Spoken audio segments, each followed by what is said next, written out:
সহি বুখারি হাদিস নম্বর ২৬ সাদ রাদিয়াল্লাহু আনহু থেকে বর্ণিত। রাসূলুল্লাহ সাল্লাল্লাহু আলাইহি ওয়াসাল্লাম সাদ রাদিয়াল্লাহু আনহু সেখানে বসেছিলেন। সাদ রাদিয়াল্লাহু আনহু বলেন, রাসূলুল্লাহ সাল্লাল্লাহু আলাইহি ওয়াসাল্লাম একদল লোককে কিছু দান করলেন। তাদের এক ব্যক্তিকে কিছু দিলেন না।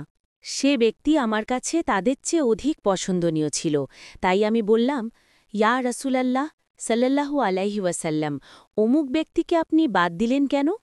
আল্লাহ কসম, আমি তো তাকে মুমিন বলেই জানি। তিনি বললেন, মুমিন না মুসলিম? তখন আমি কিছুক্ষণ চুপ থাকলাম। তারপর আমি তার সম্পর্কে যা জানি তা প্রবল হয়ে উঠল, তাই আমি আমার বক্তব্য আবার বললাম, আপনি অমুককে দানের ব্যাপারে বিরত রইলেন? আল্লাহর কসম, আমি তো তাকে মুমিন বলেই জানি। তিনি বললেন, না, মুসলিম। তখন আমি কিছুক্ষণ চুপ থাকলাম। তারপর আমি তার সম্পর্কে যা জানি তা প্রবল হয়ে উঠল, তাই আমি আমার বক্তব্য আবার বললাম। রাসূলুল্লাহ সাল্লাল্লাহু আলাইহি ওয়াসাল্লাম আবারও সেই জবাব দিলেন।